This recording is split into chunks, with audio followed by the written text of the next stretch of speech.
आजिर एही भिडियोटी रे मु आपनकु शिखेइबी गोटे पियाज आउ छुंचीर साहाय्य आपण किपरि निज पसंदर सुंदरी झियो बा विवाहिता नारी को निज बसरे करि परिबे, ताको पटेई परिबे। सीए तुम पाखकु आसीबा पई बाध्य हेबो, जहा चाहिबे ताहा करिबो। एही वशीकरण करिबा पई आपनकु कोनोसी प्रकार मंत्र तंत्र करिबाकु पड़िबनी किंबा किछि भी पैसा खर्च करिबाकु पड़िबनी। केवल गोटे पियाज आनिबे आउ गोटे छुंची आनिबे। तापरे मु आपनकु किछि प्रयोग विधि शिखेइबी, आपण सेही प्रयोग विधि को ठीक भाबरे करिदेबे। ग्यारंटी देउची जेउ झियो आपनकु भाव देउ नथिला से झियो आपे आपे पटिजिबो। जेउ विवाहिता नारी बा पड़िशा घर भाउज को आपण दिन राति भाबुचंती सीए निजे फोन करिबो, हाथ धरिकी घर को डाकिबो, जहा चाहिबे ताहा करिबो। कोनोसी प्रकार बाधा देबो नाही। नमस्कार फ्रेंड्स, ओडिया फंडा चैनल को आपण मानकु स्वागत। आपण समस्ते केउ ना केउ झियो बा विवाहिता नारी को देखी ताड़ को आकर्षित हेउथिबे, ताकू मने मने भल पाउथिबे, किंतु जेते चेष्टा कले मध्य आपण ताकू पटेई पारुनांती, ताकू निजर मन कथा कहिबाकू डरुचंती। आउ आपण चाहुचंती कि सी निजे आसी आपनकू भल पाउची बोली कहू, आपणकर सबु इच्छा पूरण करू। तेबे आजिर एही भिडियोटी आपणकर कामरे आसीबो, कारण आजिर एही भिडियोटी रे मु आपणक पई आमर तंत्र शास्त्ररू दुनियार सबुठारु शक्तिशाली वशीकरण नहीं आसीची, जार प्रयोग रे आपण केउ भी कुआरी झियो बा विवाहिता नारी को मुहूर्तक भितरे निज बसरे करि परिबे। केवल आपणकू गोटे पियाज आउ गोटे छुंचीर आवश्यक। हाँ फ्रेंड्स, गोटे पियाज आउ छुंचीर साहाय्य आपण निज पसंदर से झियो को बसरे करि परिबे, ताको पटेई परिबे। से झियो हेउ बा विवाहिता भाउज तुम पाखकू आसीबा पई बाध्य हेबो, जहा चाहिबे ताहा करिबो। एही वशीकरण एते शक्तिशाली कि एहार प्रयोग केबे भी खाली जाएनी। जी भी पियाजर एही वशीकरण करिछि 100% सफल हेछि।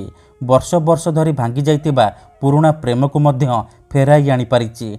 सासु नणंद दियर भाउज काहाकू भी निज बसरे करी ताठारू निजर मन मुताबक काम हासिल करि पारिछि। तेणु आपण भी मो कथा मानी गोटे पियाज आउ छुंची आनी आजिर एही वशीकरण करिकी देखंतु, तापर देखिबे किपरि जेमिति आपण एपटे एही वशीकरण करिबे, सेपटे से झियो हेउ बा पड़िशा घर भाउज छटपट हेइ उठिबो।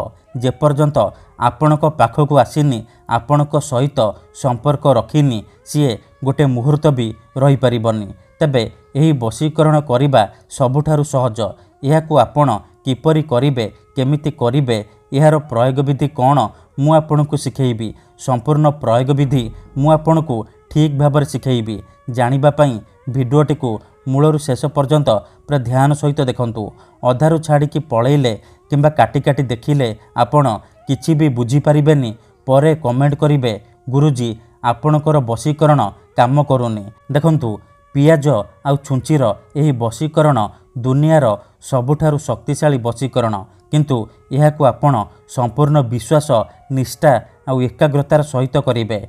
मनरे कोनोसी खराब उद्देश्य, कोनोसी खराब काम पई आपण एही वशीकरण प्रयोग करिबेनी। काहेकि ना जेउ झियो बा नारी उपरे आपण एही वशीकरण गोटे थर प्रयोग करिदेबे, सीए सारा जीवन पई आपणकर गुलामी करिबो, आपणकर इशारारे नाचिबो, जहा चाहिबे ताहा करिबो।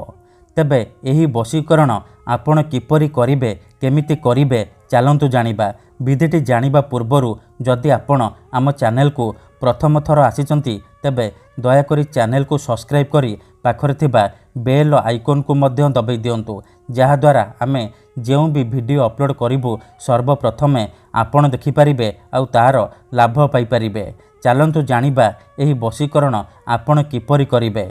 मने रखंतु, एही वशीकरण विधि को आपण केवल शुक्रवार दिन करिबे, रातिरे सोइबा पूर्वरु करिबे। विधिटी करिबा पूर्वरु भल भाबरे हाथ गोड़ धोइकी निजर बिछଣା उपरे बसिकी एही वशीकरण आरंभ करिबे।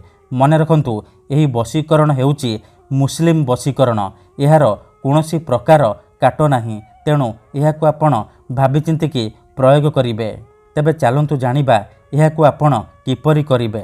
ମନେ ରଖନ୍ତୁ, ଏହି ବଶୀକରଣ କରିବା ପାଇଁ ଆପଣ ଗୋଟିଏ ପିଆଜ ଆଣିବେ ଆଉ ଗୋଟିଏ ଛୁଞ୍ଚି ଆଣିବେ, ତାପରେ କଳା ରଙ୍ଗର କଲମ ଆଣିବେ।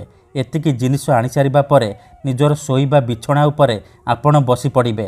ଧ୍ୟାନ ରଖିବେ ଯେମିତି ଆପଣଙ୍କୁ କେହି ଦେଖିବେନି କିମ୍ବା ଡାକିବେନି। ତାପରେ ପିଆଜ ଉପରେ କଳା କଲମର ସାହାଯ୍ୟରେ ସେଇ ଝିଅ ବା ନାରୀର ନାମ ଲେଖିବେ ଯାହାକୁ ଆପଣ ବଶରେ କରିବାକୁ ଚାହୁଁଛନ୍ତି। ତା ପାଖରେ ନିଜର ନାମ ଲେଖିବେ। ନାମ ଲେଖିସାରିବା ପରେ ପିଆଜକୁ ବାମ ହାତରେ ଧରିବେ ଆଉ ଛୁଞ୍ଚିକୁ ଡାହାଣ ହାତରେ ଧରିବେ। ତାପରେ ଆଖି ବନ୍ଦ କରିକି ସେଇ ଝିଅ ବା ନାରୀକୁ ମନେ ମନେ ଭାବିବେ। ତାର ମୁହଁକୁ ନିଜ ମନରେ ଭାବିବେ। ତାପରେ ଏହି ଶବ୍ଦକୁ 21 ଥର ପଢ଼ିବେ। ୟା ମଜିଦୁ, ୟା ମଜିଦୁ, ୟା ମଜିଦୁ। ଏହିପରି ଆପଣ 21 ଥର କହିବେ।